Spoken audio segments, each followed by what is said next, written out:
All right, guys, fire away. Can you guys just talk about Allen Fieldhouse on game days? Like, just describe the feeling compared to other. There's nothing like Allen Fieldhouse. I've said before, it's the St. Andrews of college basketball, and it's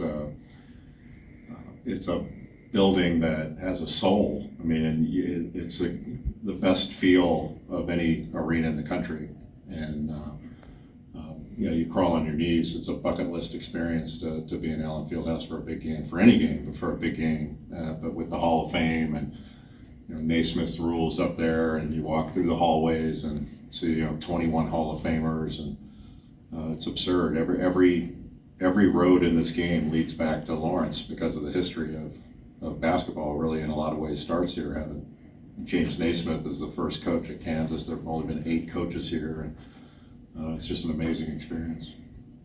I think it's just the pregame. There's a different feel. The pregame in Fog Allen and everything that surrounds it, from the students to the energy that builds up to the start of the game. To me, I remember when we played here, but I brought a team here. It's the only place I came out and would stare from the hallway and just watch the whole gyrations of everything that the students do and the fans do leading up to the start of the game. It's just a different energy and a different ownership and a different passion. And it's almost like Jay agreed, it's almost like a pure environment, a pure passion and love, and where everyone is so much on the same page. It's just a really cool environment.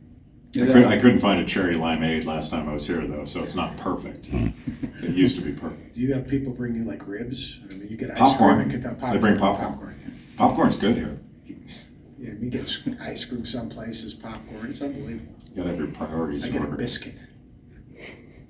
Is there a most memorable game from your time coming here? Like one that stands out specifically? I wouldn't say that. I mean, I think every game you do here is special. You don't take for granted how special it is to be here. I couldn't say that there's one particular game, but there have been a lot of times where you're doing games in Allen Fieldhouse where the Jayhawks do something great and there's no sense talking about it because nobody can hear you anyway. Those are the really cool times. I don't want to be snarky. I had one great experience here. That was a little bit better than the others.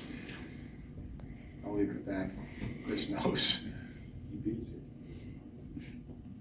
Jay, we have a lot of student reporters here who are trying to learn the balance between being a reporter, being an analyst, being play-by-play.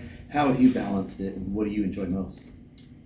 I enjoy being on a game more than anything. And I don't know that you have to necessarily balance all those things. I think they're all similar. You ask the questions that you want an answer to, and you say what's required in the moment. I've always said sort of my job and Seth's job, our job is to say the right thing at the right time in the right tone. And sometimes that's to say nothing, but most of the time you just try to pick your spots and hopefully enhance the game with an observation or a fact, something revelatory to the viewer. But I don't segment what we do into reporter, journalist, analyst, things like that, or studio versus game. It's all part of the same whole. The game tells a story, and we document the story with insights, looking at the game through a prism of our past experiences. I think that's the biggest thing. I mean, the game is different than say what we do in the studio, because in the studio we basically have 6 minutes, 2-3 minute segments, and there's a zillion highlights, and you're trying to kind of catch everyone up on things that are going on besides the game that they're watching. But I think the most important thing, and I haven't done a ton of games, and Jay's the best at it, and I'm just every once in a while get a chance to do a game, which I love, is you look at the game through the prism of your experiences, and then you share your experiences, how the game evolves. And in the end, the game will take you wherever it takes you. What things stick out to you guys throughout college basketball this year specifically? It's been a great year. there are a lot of, it seems like there's been a lot of volatility, and people are throwing the word parity around.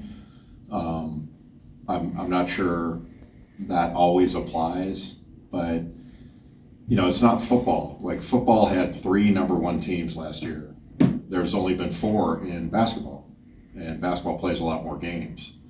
So the same 4 teams have rotated. North Carolina started out number 1, then it's been Houston, Purdue, and now Alabama. And the new number 1 is probably going to be Houston next week because Alabama lost to Tennessee. But we have seen, even though teams lose here and there, we've seen some stability of the top ranked teams have remained.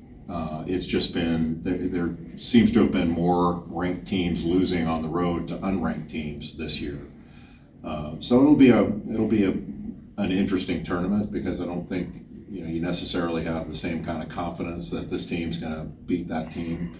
There'll be a lot of shrugging of shoulders when you're filling your bracket out, but the top teams are there because they're the most high level consistent. And this league, the Big 12, I've never seen a league like this, where I'm not sure that the top team is the best team the Big 12's ever had, or the top teams, but the bottom teams are the best teams the Big 12's ever had at the bottom, because it doesn't have a bottom. I mean, it's 10 teams from the top to the middle of a conference. And so there's not a layup in this league, and I don't remember a league quite like this. Even when the ACC was, maybe when the ACC was an 18 league. Maybe, yeah, that's fair. That's fair. That's way. But that's going back 30, 40 years. Yeah. I think the interesting thing about this season is that almost every team has a scar. Obviously, the teams that are number 1 have separated themselves, but we've had emergence of some new bloods. Teams that have emerged from, like Kansas State, was emerged from kind of struggling to kind of relevance. Missouri has kind of emerged from struggling to relevance. So there's been some new bloods. And then I think there are, because of NIL, because of transport, because of COVID, I think there are more teams that have either gotten older, filled in voids in their rosters, so therefore they've become more competitive. And you see a lot of old teams, across the country. Like, you look at like Miami or Missouri, or you go like across the whole Big 12. And I think that's what's going to make the tournament even more fascinating. Obviously, Houston, Purdue, Kansas, have Alabama kind of have separated themselves a little bit if you tier things. But even those 4 teams are vulnerable. I mean, you've seen what, Juan Harris gets in foul trouble with.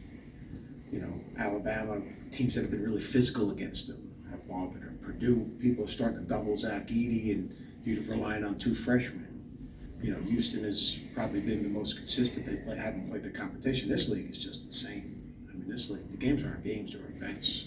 But I'm interested to see, we're going to talk about it tomorrow, but I'm interested to see, this league's the most physical league, I don't know, Jay, you'd agree, in college basketball. The way people defend. Now, how will that style of play translate into the NCAA tournament for some of these teams when the officials are all trying to move on and they're going to have to call the game more to the letter of the law? Because I think in this league they've redefined a foul. It's so physical. This league reminds me of when I was coaching Long State, UNLV's team, where they were so physical every play, the official doesn't know what a foul is. Or like Zach Edey. He's so unique in the post that I think the officials don't know how to officiate a guy like that. And I think a big question will be this style of play defensively, where everyone's kind of keeping the ball sideline and making it hard to reverse and being real physical. How will that translate if the game is called to the letter of the law in the NCAA tournament? I think that'll be something at least to look at. And how many teams do you guys think from the Big 12 deserve to be in at this point? Because probably can't put all 10, but maybe they all deserve it. Yeah, I don't. That'd be hard to justify. I don't think. One, it's not going to happen. Right. But I think right now 8 is a very strong possibility. Looking at KU specifically, from perspective of what you guys have seen, what's impressed you most about them throughout the season? Well, it's a different Kansas team because it does not have the same kind of interior size that Bill Self has had in the past, even last year. You know, there's nobody quite like David McCormack on this team that you can, you know, play 4-round-1 at times and he can get an angle and you just throw it up and get it into the post. So they've been more creative offensively, playing a lot of 5-out stuff. And they're a downhill driving team. They want to move the ball to the second, third side of the floor and then attack the paint and draw help and play out of it.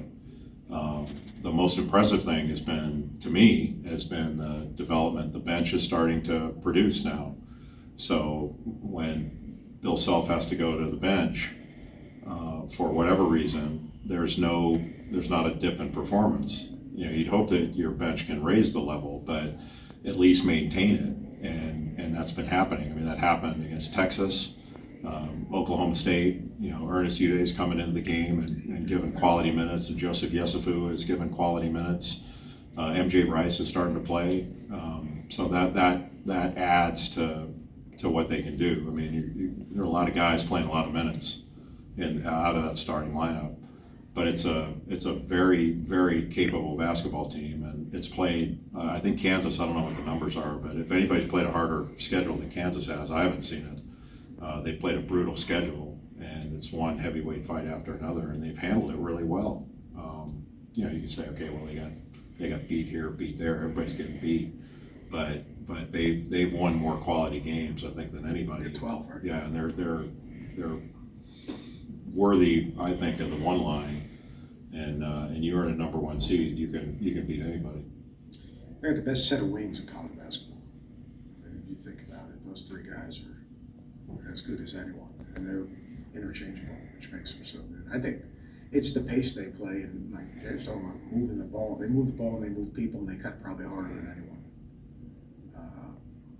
And the depth is important, and you could see Bill empowering those guys a little bit now in terms of letting them play through their mistakes and understanding we've got to develop at least an 8-man rotation if we're going to be ready to make a run in the tournament. But you know, they can score, and I think you got to be able to score in the NCAA tournament. Don't go over one about defense. I think in the NCAA tournament you got to be able to score ahead of the defense. You got to be able to score half court. You got to have multiple guys that can make plays and have some matchup problems. I think KJ's a matchup problem.